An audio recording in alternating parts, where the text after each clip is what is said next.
Buenas noches. Continuando con el contenido del segundo parcial para contabilidad 2, hoy vamos a hacer algo parecido de la semana pasada. Siempre vamos a volver a hacer una tarjeta de almacén, pero esta vez cambiaremos el método. Lo que trabajamos la semana pasada era este cuadrito, donde trabajábamos con el método PEPS.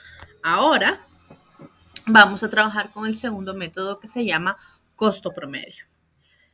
Como les comentaba, es una decisión administrativa cuál método utilizar, cuál le funciona mejor, pero la dinámica de los métodos se va a acercar a la forma en que usted guarda la mercadería, si la segmenta o si no la segmenta o si simplemente la revuelve porque la forma en que se maneja es revolverlo.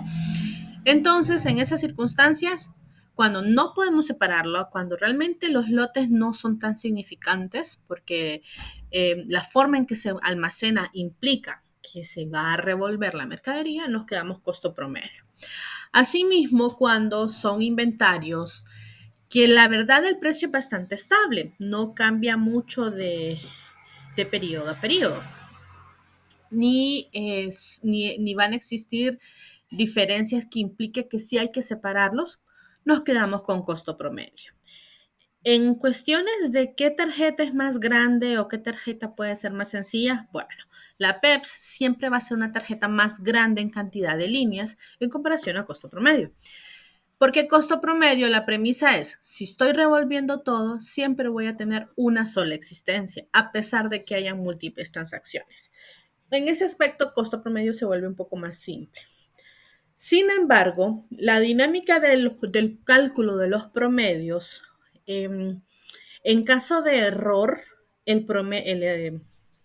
va a afectar el promedio a lo largo del ciclo hasta que desaparezca ese lote en particular.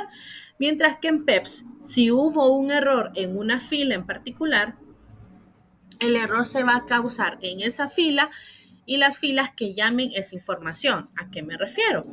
Que en PEPS, si por algún motivo, cuando hice esta compra, que tenía un descuento, no tomé en cuenta el descuento, entonces el error se va a ir arrastrando cada vez que yo coloque esta fila, hasta que yo la empiece a utilizar acá.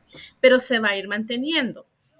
Mientras que en costo promedio va a modificar el promedio, por lo cual el error se va a diluir a lo largo del proceso. Ese es como el riesgo que corresponde, pero al final es una decisión administrativa. Las fórmulas son un poco más simples en costo promedio porque se va arrastrando siempre y cuando no perdamos de ojo las anotaciones adicionales. Como les comentaba, siempre seguiremos usando el mismo ejercicio en cada uno de los métodos y el sistema perpetuo, que será la próxima clase. Veamos entonces. Volvemos con la empresa Los Almendros, que vende camisas, que tiene distintos activos, que tiene pasivos, pero que en este momento, en la segunda clase del segundo parcial, lo que tendremos es la información que va directo a la tarjeta de almacén. Y por si no nos acordamos de la clase anterior, repito, la tarjeta de almacén se conforma por la primera columna, que es fecha, igual que ahí en el libro diario, descripción, que esta sí no se parece a los registros contables, solo es una breve descripción de lo que sucede. Y luego 3 columnas que a su vez tienen 3 columnas. Entradas, salidas y existencias. Entradas, de primas a primeras, se relaciona con las compras de mercadería. Las salidas se relaciona con la venta de mercadería. Y la existencia es el resultado de las transacciones anteriores. Y como les comentaba, 3 columnas que a su vez cada una tiene 3 columnas. ¿Cuáles son? Unidades. Aquí es la cantidad de unidades porque aquí movemos unidades numéricas, unidades enteras. Costo unitario o precio unitario. Lo voy a dejar como lo dejé en la clase anterior. Costo unitario. Costo unitario, que es el costo asociado a cada unidad.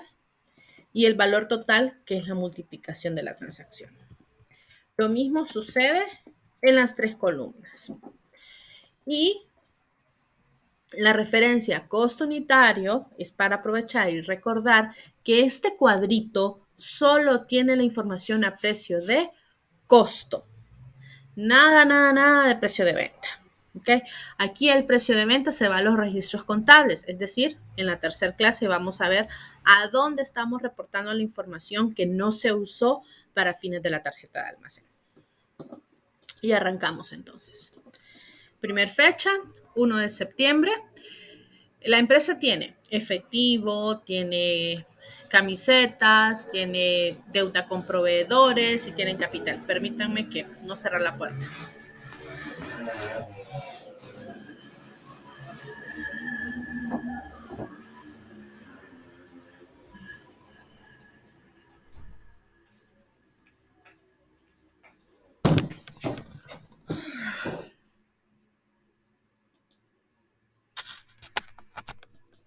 Listo. Perdón que no había cerrado la puerta.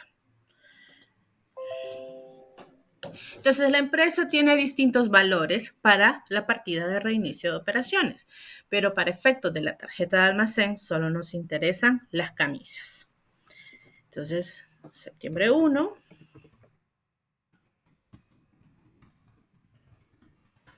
reinicio de operaciones.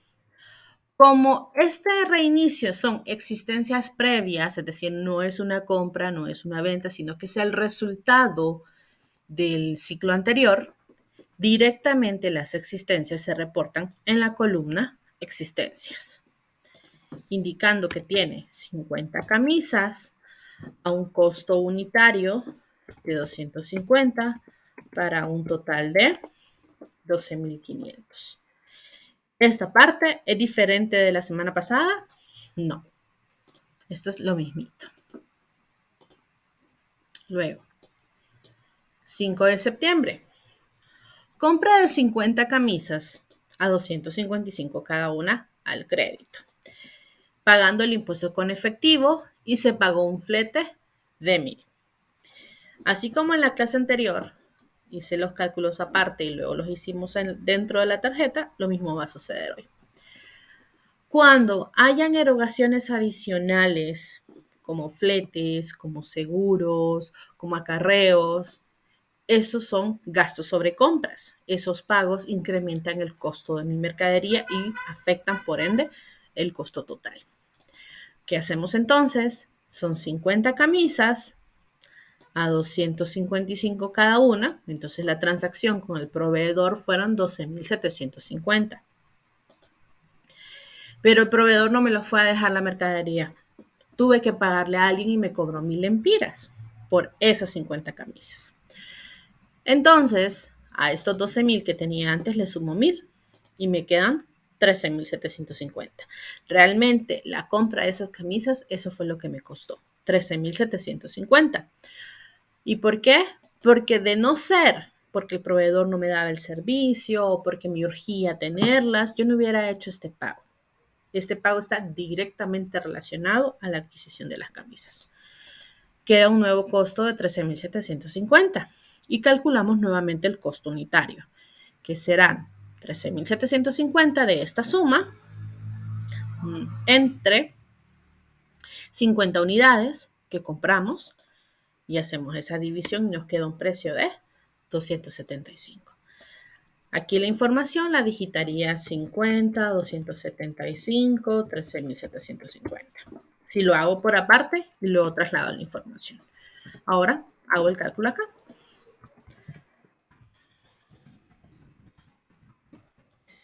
Septiembre 5, compra con flete. Compré 50 unidades. Y el total fueron 50 unidades por 255, que es la información que está aquí, en el primer renglón, más 1,000 lempiras.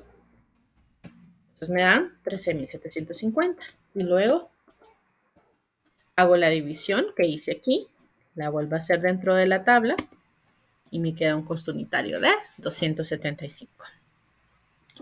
Y aquí es donde empiezan las diferencias de métodos. Cuando estábamos en PEPS, bajábamos la información anterior y debajo colocábamos lo nuevo. Aquí ya no es necesario, ya aquí ya no voy a hacer mención de esa línea gruesecita que separe los escenarios, aquí ya no es necesario. ¿Por qué? Porque costo promedio implica que usted va a promediar los precios. Y algo claro, esto es un promedio ponderado. Así se llama este tipo de promedio. Donde entre más unidades hayan, afectan el promedio del costo en este caso. Y ustedes ya lo tienen en su entorno. Cuando ustedes ven su índice académico, su índice es la calificación que obtuvo en la clase multiplicado por las unidades valorativas de cada clase. Hay clases que tienen 4, 3 unidades. Las matemáticas son las que tienen más unidades valorativas, entonces son las que ponderan más su índice académico. Eso es lo mismo que sucede acá. ¿Cómo lo vamos a calcular? El total que tenía más el total de la compra, 26.250. 50 unidades que tenía más 50 unidades que compré, 100. Y luego 26.000 entre las 100 unidades. Me da un costo unitario de 262.50. Para efectos de grabación, en vista que este inciso en particular hace que sean 50 camisas y al otro lado 50 camisas, el costo unitario con promedio simple, es decir, somos los costos unitarios y lo divido entre 2, es equivalente. Repito, ¿por qué en este caso es equivalente? Porque ambos precios ponderan de igual manera. Entonces le aplica el promedio simple. Pero no es una regla de comprobación. En ningún momento usted dirá, voy a ver si el costo unitario está bien calculado porque lo divide entre 2. Ahí estaríamos en graves problemas. Repito, esto es un promedio ponderado. Ahorita, como ponderan igual los dos precios, nos da el mismo costo unitario. Cuando vayamos a un escenario donde los precios ya no ponderen por igual, notarán que ya no pueden hacer ese promedio simple. Entonces, hago ese paréntesis en la grabación porque a veces cuando uno está estudiando y se quiere acordar, seguramente este es un promedio simple, dice, y hace el cálculo y casualmente coincidió. Fue pura casualidad. ¿Okay? Esto fue la compra que tenía un flete. Ahora vamos con la venta. Se venden 50 camisas a 515. Estos 515 son precios de venta. No forman parte del costo, es decir, no viaja a la tarjeta de almacén. Recibiendo el total en efectivo y se otorga un descuento. Y segundo, hay un descuento sobre venta. Por ende, ese descuento tampoco viaja a la tarjeta de almacén. Este descuento no afecta el costo, afecta los ingresos. Entonces, ¿dónde lo vamos a ver eso? En los registros contables. Vamos a vender 50 camisas. Columna donde se colocan las ventas es en salidas. 50 unidades. ¿A qué precio de costo salen? Pues al que aparezca en la tarjeta de almacén. 262.50. Aquí tampoco tenemos que ver cuál va el primero, cuál va después, dónde terminaba el escenario. Ya no tienen que hacer eso, simplemente el costo unitario inmediato anterior. Por ende, el costo total se multiplica y nos da que el costo de estas 50 camisas son 13.125. Ahora calculo las existencias. 100 unidades que tenía menos 50 unidades, me quedan 50. 26.250 menos 13.125, pues 13.000.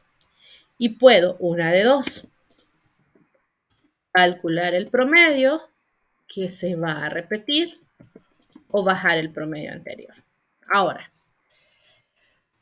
el promedio que está en existencias va a cambiar cada vez que haya un movimiento en la columna de entradas.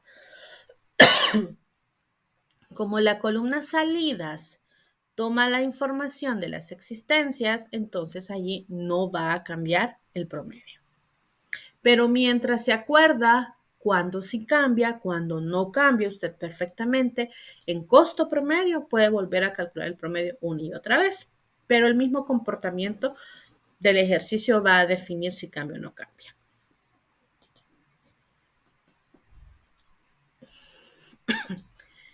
Eso fue la venta. 8. Compra de 100 camisas a 258 cada una al contado, recibiendo una rebaja de 1000 lempiras. Aquí está el cálculo aparte, igual que hicimos en PEPS.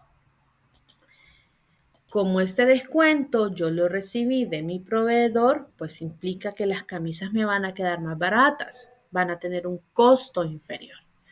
Entonces diremos 100 camisas a 258, que era el precio normal, 25.800. Menos 1000 lempiras, que fue la rebaja que me otorgó mi proveedor, me quedan a un costo total de 24.800. Y vuelvo a calcular el costo unitario, haciendo la división de los 24.000 entre 100, me queda 248. Y esto que hice manualmente aquí, lo voy a calcular acá.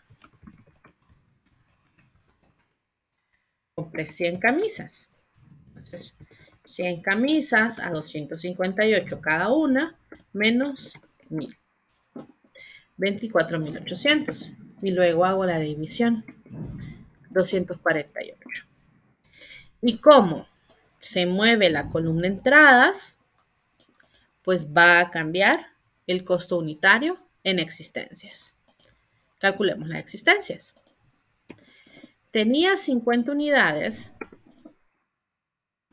y compré 100. Ahora tengo 150. Tenía 13.125. Entraron 24.800. Me quedan 37.000. Y luego hago la división. 37.925 entre 150 me da un costo unitario de 252.83333. Okay. Aquí viene una situación que se entiende qué pasa con los que trabajan a mano y qué pasa con los que trabajan en Excel. Cuando estamos trabajando en Excel, por defecto yo dejo 4 decimales para cálculos de promedios, así como el tipo de cambio se calcula en 4 decimales, es porque a medida va volumen usted necesita más información. Sin embargo, cuando se trata de Excel, aunque solo muestre 2 decimales o un decimal, la información está completa. O sea, Excel sabe que aquí hay un número factorial. Entonces, cuando los que trabajen a mano, pues aquí 4 decimales.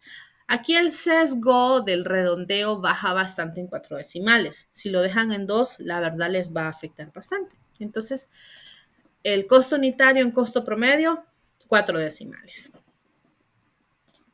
Pero el que está en Excel, digamos que no se va a preocupar por esa parte, porque la información completa va a estar aquí y los centavos que hayan, pues no son centavos que van a variar con alguien que sí está trabajando con su calculadora y a mano, porque eso es diferente. Okay.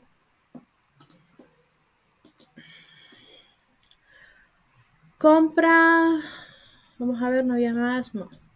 Compra de 50 camisas a 260 cada una al crédito, pagando el impuesto de ventas con efectivo. Entonces, el día del niño, compró al crédito, no hay flete, no hay descuento, no hay rebaja, es decir, no me afecta.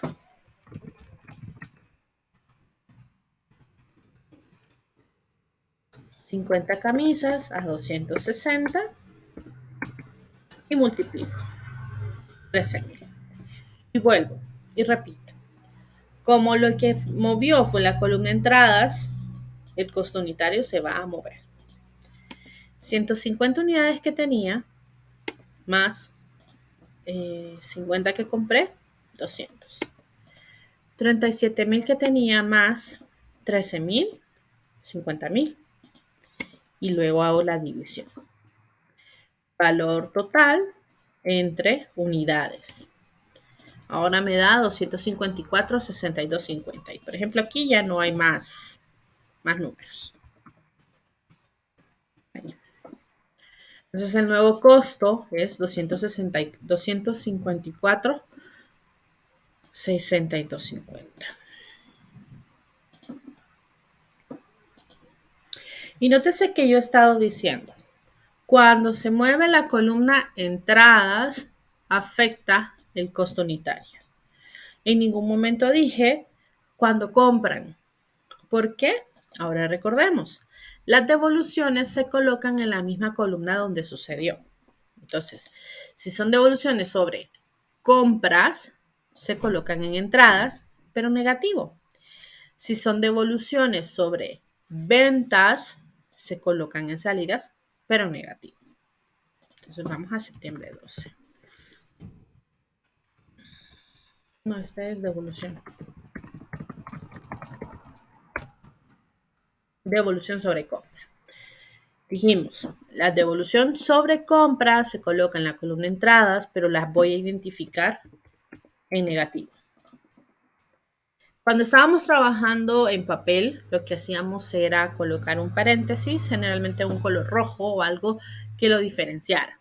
Entonces, igual, si los que están trabajando a mano se encuentran con esa es una práctica sana y es una práctica válida.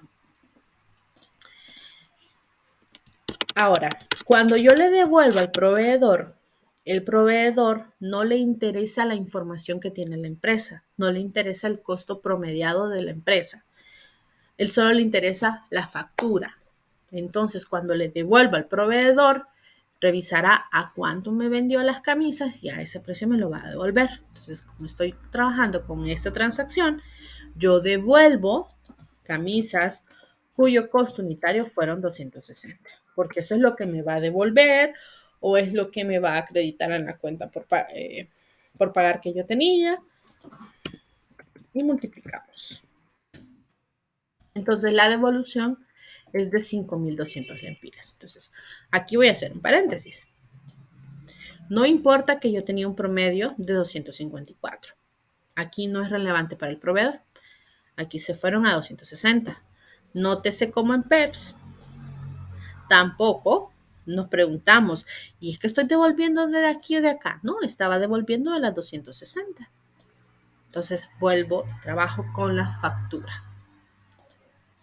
Entonces, ahora vuelvo a calcular las existencias. 200 más negativo 20, más por menos da menos, entonces como que hubiera dicho 200 menos 20, 180. 50,000 más negativo 5,200, 45,000. Y luego divido. Entonces se volvió a mover. Y aquí sí hay un número factorial. Solo hago ese paréntesis por los que trabajan a mano. Los que están en Excel no van a tener impases con esa parte.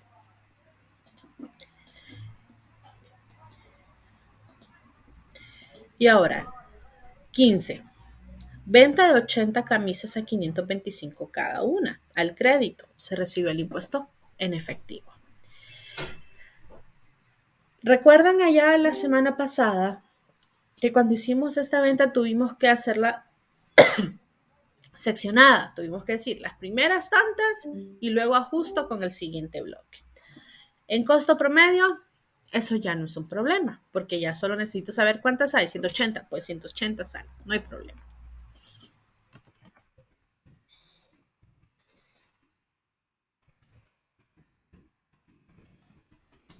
No.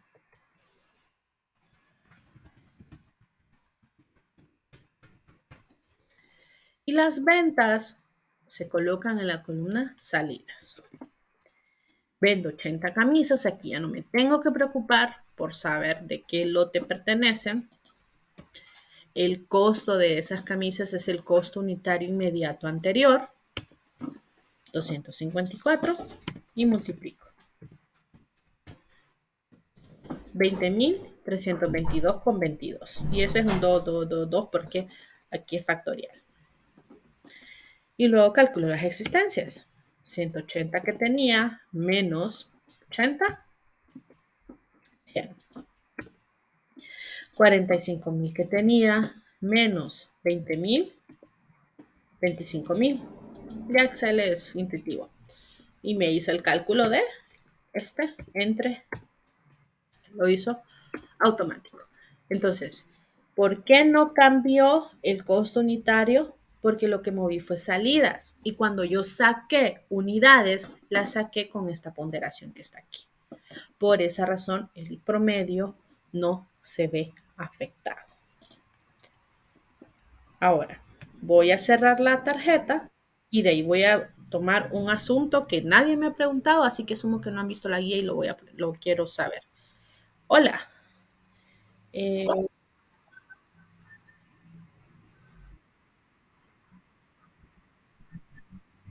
eso se traslada al registro contable porque no es costo para la empresa. La empresa paga impuestos, la compra, pero cuando le vende al cliente, el cliente le da el impuesto de vuelta. Entonces, eso es un asunto que se maneja en registros contables y luego se hace la declaración con el SAR. Pero el impuesto, en el caso particular de impuestos sobre ventas, no forma parte de la tarjeta. Pero, ¿qué impuestos sí podrían suceder? Por ejemplo, si usted está importando mercadería y paga el respectivo arancel, ese impuesto es costo. Ese sí. Pero el impuesto sobre venta, pues cuando lo venda al consumidor final, usted lo va a recuperar. Entonces, esa es la diferencia con el resto de impuestos. El impuesto sobre venta no va a la tarjeta. Y eso es lo que vamos a ver en la tercera clase.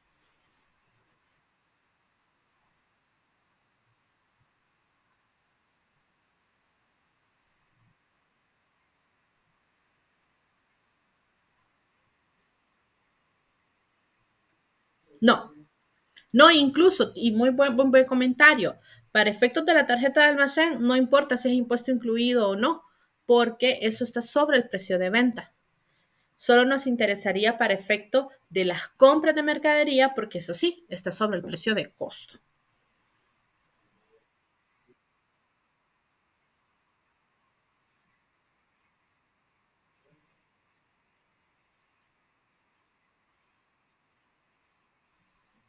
Espérame, tradúzcame la consulta.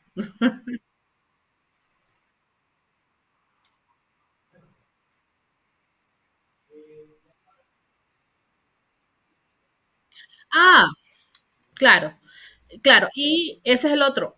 Ahí, no quiero que vayan a malinterpretar a Joan.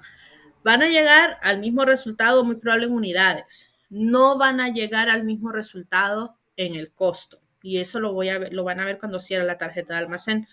Son dos métodos distintos, se calculan distintos, se tienen que declarar en mis políticas contables porque no tienen los mismos resultados. Y no es que es uno mal, otro es bueno, no. Las premisas de cada uno es distinto, entonces dependerá de las cualidades que tengan ese inventario. Así que si aquí le da 25 y en el otro lado le da 26, no es que no le cuadró, no, cada método es distinto. Y por eso en la guía hacen un método, un ejercicio, otro método, otro ejercicio para evitar ese asunto. Pero ya voy a llegar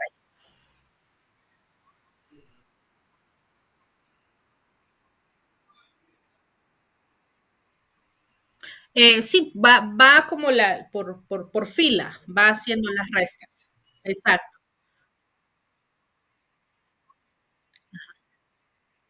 exacto. Allá implica que usted observe por cuál inventario va, por cuál segmento. Aquí no, aquí es, como es uno solo, está promediado, no hay ningún problema. Ok, una cosa que me salté antes de cerrar la tarjeta. Yo me salté, perdón, que haga estos gestos, pero es que me duele la cabeza. Eh, Me salté cuando yo les dije, aquí hay un promedio simple que coincide. En los siguientes escenarios no. Vamos a ver. En este caso, yo tenía 150 unidades que costaban 252 y luego compré 50 que costaban 260. Si yo repitiera el proceso que hice antes, 252, perdón. aquí se fue el paréntesis, 252 más 260 entre 2, en teoría me darían 254, si fuera cierto el promedio simple. Y no, me da 256. Entonces, hago hincapié. El hecho de que en este inciso coincida no es una regla, es una casualidad porque ponderan las mismas unidades. Entonces, era una de las cosas que me salté en lo que estaba explicando. Ahora, aquí ya terminé el ejercicio, me decía, quiero abordar el cierre, las diferencias entre los métodos y una cosa que no me han preguntado y sé que me la van a preguntar cuando estén en la guía. Entonces prefiero abordarlo y que quede grabado para que cuando salga la pregunta entre ustedes se digan, está al final del video. Y listo. Ok, vamos a cerrar la tarjeta de almacén. ¿Cómo se cierra? Con inventario final y con costo de ventas. El inventario final en costo promedio es el último. Punto. No los últimos 2, 3, 4 conforme al escenario. No, aquí es el último. Ay, odio cuando hace esto mi compu. 25.402. Y el costo de ventas es la suma de la columna salidas. 33.000.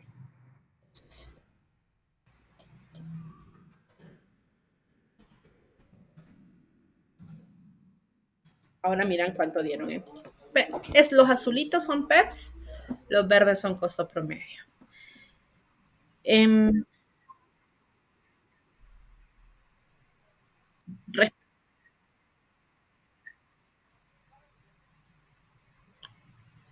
¿De cuál habla?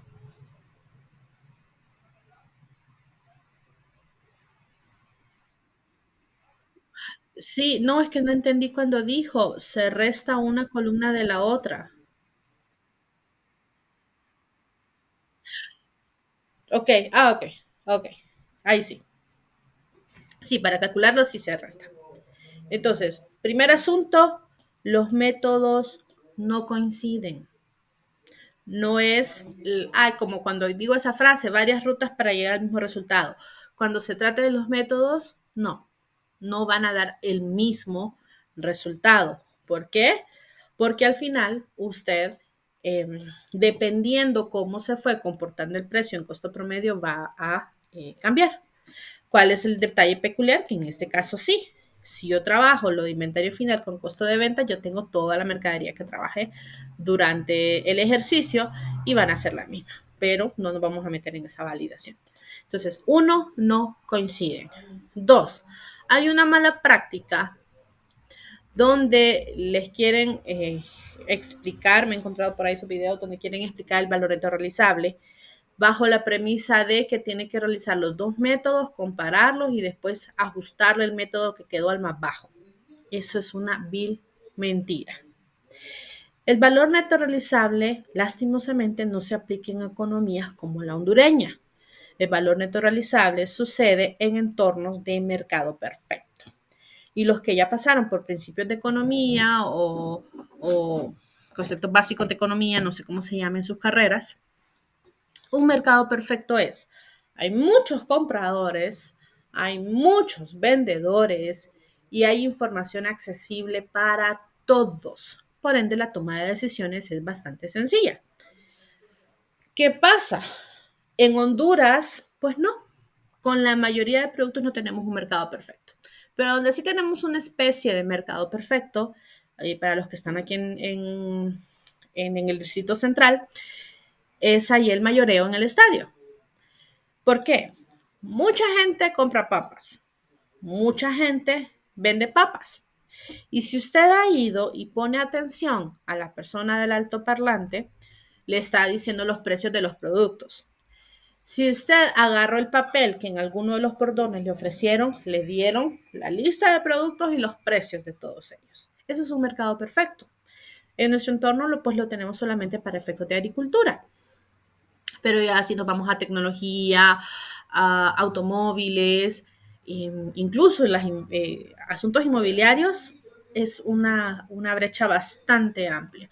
Entonces, para aplicar valor neto realizable hay que tener esas condiciones, porque lo que se dice el valor neto realizable es, bueno, usted identifica deterioro en el costo de sus activos por condiciones de mercado. Si se identifica, tiene que tomarlo en cuenta. Porque por el simple hecho de que todos hicieron el mismo producto, su producto va a bajar de precio, ya no va a ser tan atractivo porque van a haber equivalentes al mismo precio o mejor precio. Entonces, para que si alguna vez se encuentran con eso, sepan que no es cierto y mucho menos en Honduras. Eventualmente lo tendremos, claro que sí, pero eso implica todo un proceso de que la economía en todos sus aspectos se vaya organizando, pero sabemos que eso no sucede de la noche a la mañana. Okay. Eso era uno de los asuntos. Segundo asunto que aparece en la guía y que no me han preguntado, entonces yo asumo que todavía no lo han leído, se lo van a encontrar porque en teoría ya esta semana sería ya empiezan a presentar las tarjetas de almacén. Hice hincapié en las devoluciones sobre compras. No han visto todavía la devolución sobre ventas y en la guía aparece. Entonces, ese es el apartado nuevo. Voy a inventarme el inciso. Digamos que voy a ocultar, pues no voy a hacer un desastre, y este no lo subo, por eso repito, solo queda para efectos de graduación. Digamos que el 18 de septiembre devolvieron 20, no, número de 15 camisas de la venta anterior. Y aquí implica otra conversación. Uno, han notado que en Honduras, al menos, las políticas de devolución son bastante restrictivas o inexistentes. En muchas tiendas encuentran no se aceptan devoluciones, revise su mercadería, que sea la correcta. En otras le damos 7 días para que lo devuelva. Y en las más amigables, le damos 30 días para que lo devuelva. Y para de contar a ellos. Usted no va a aparecer un año después con un artículo que compró en ninguna tienda, así sea que tenga la factura. ¿Por qué? La premisa que mantenemos los latinoamericanos es la rotación de inventarios, entre más rotes mejor. Entonces la rotación de inventario significa que cuántas veces usted cambia de inventario al mes y entre más alta es más atractiva.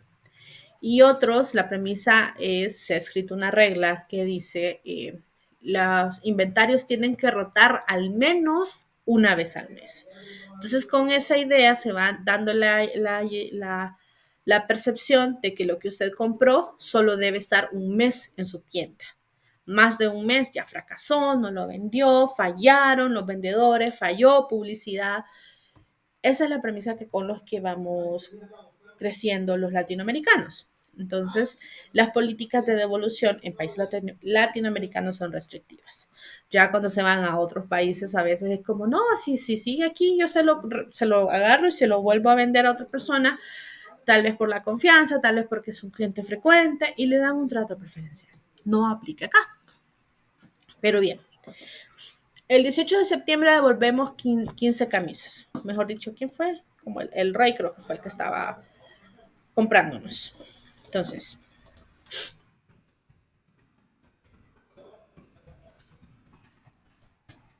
devolución sobre venta. Las devoluciones de ventas se colocan en la columna salidas. ¿Y cómo las reconozco? En negativo. Entonces regresan 15 unidades al costo en que salieron. Y multiplico. Lo voy a hacer obviamente en las dos tarjetas. Queda una devolución de 3.810,42. Entonces aquí por si alguna vez dudaron de qué sirve la ley de los signos, pues les cuento que en contabilidad las usamos. Tenías, tenía 100 camisas, menos, que es el movimiento matemático en salidas, negativo 15, menos por menos, da más. 115. Entonces, están regresando 115 unidades. 25.000 menos negativo 3.810,42, 29.000. Y puedo recalcular el promedio, puedo copiar el anterior y no va a afectar el promedio porque estoy moviéndolo en salidas, estoy moviéndolo con la misma ponderación. ¿Cuál va a ser el cambio en este inciso? El costo de ventas ya tomaba en consideración este. Antes daba otro valor. Y el inventario ya no son 25.000, son 29.000. Entonces, aquí es importante el manejo de los signos, al menos que los respeten en el Excel, y que en dado caso los que están trabajando a mano tengan mucho cuidado en marcar bien estos negativos. Hay unos que lo ponían en rojito, otros que en lugar de colocar el negativo colocaban el paréntesis para poder verlo mejor, la estrategia que mejor le funcione. Eso es para los que están a mano. Esto es lo que sucede en costo promedio. ¿Qué pasa entonces con este movimiento en PEPS? 15 camisas. Ahora, en PEPS es un poco más complicado. Y por eso es que quería tomarme ese tiempo.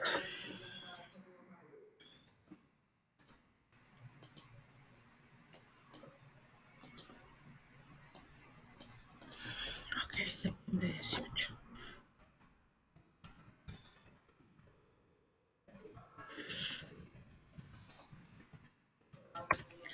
Ahora, tenemos este último escenario que está marcado con las líneas gruesas. Y de la última transacción, es decir, de estas 80 camisas que se vendieron, se van a regresar 15. Entonces, ¿cómo lo identificamos? En columnas salidas colocado en negativo. Y aquí es donde PEP se pone complicado. Cuando nosotros devolvemos, cuando a nosotros nos devuelven por una venta, tenemos que, ¿hola?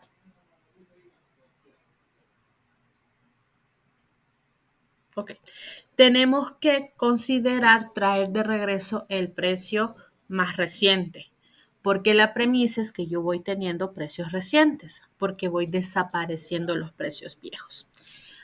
¿A qué me refiero? Y voy a hacerlo más claro. Cuando hicimos esta venta, desaparecieron primero estas 50 unidades que costaban 275 y sacamos 30 de las que costaban 258. Y quedó entonces estos dos precios acá. Al traer de vuelta en PEPS, yo voy a empezar de abajo hacia arriba. De los dos precios que tuve en salidas, el precio más reciente es 248. Entonces, las 15 que estoy aceptando, las estoy aceptando a un costo. Repito, porque estoy en tarjeta de almacén. En la venta, el precio de venta, voy a decirle, enséñeme la factura, se lo vendía tanto. Listo. Allá no hay que ver, ¿y de dónde salió? ¿Y cuál no te pertenecía? Allá no. Aquí en PEPS vamos a usar el precio más reciente. Y multiplicamos. 3.720. Si sucediera, voy a cambiar el número, pero voy a regresar a las 15 unidades, que no son 15, que son 50. Entonces me tocará regresar de estas 30 y me tocará regresar 20 del lote superior. Okay, empiezo de abajo hacia arriba, con la idea de ir reviviendo los precios más antiguos. Entonces, esto en PEPS es complicado y esto es una de las situaciones por las cuales comercios hondureños no les gusta aceptar devoluciones. Es que usted pertenece a un lote que hace 3 semanas se terminó de vender, entonces tengo que traer un precio que no corresponde. Y empiezan complicaciones porque tal vez nuestra dinámica de mercado tiene variaciones de precio tan abruptas como las que estamos viendo en el ejercicio, que simplemente fines académicos, no son cotizaciones, que en otros mercados no sucederían. tal vez los precios estarían más estables. O simplemente sabemos cuándo son los cambios abruptos, así que justo antes del cambio abrupto, por la dinámica del mercado, viene y usted liquida. Y ahí termina. Que esas son muchas de las promociones que suceden en otras economías. Por eso ustedes ven si el invierno dura de noviembre a febrero, entonces terminando febrero liquidan ropa caliente, porque ahí viene todo lo nuevo de verano, no, primavera, perdón, todo lo nuevo de primavera. Y seguimos cambiando así. Esos en países que tienen ese tipo de cambios que están mejor controlados que los que tenemos en Honduras. Entonces ahora calculamos las existencias. Tenía 70 menos negativo 15, 85 a un precio de 2.48 y puedo hacer la suma aquí, 21.000, o puedo multiplicar y vuelvo a los mismos 21.000. Y el segundo inventario solo lo bajo. Entonces, con este ejercicio, haciendo este cambio de lo que ustedes vieron, de lo que ustedes tienen cargado, el inventario final, en lugar de ser estos últimos dos, serán estos últimos dos. Y el costo de ventas, en lugar de finalizar aquí, finalizaría en el negativo. Y así es como cambia una devolución. Entonces, hago este paréntesis porque está en la guía. Yo sé que en este momento es donde van a empezar a trabajar, al menos con las tarjetas de almacén de la guía. Y lo mismo para acá. Entonces, esas son las aclaraciones. Aquí me despido de la grabación. Feliz noche.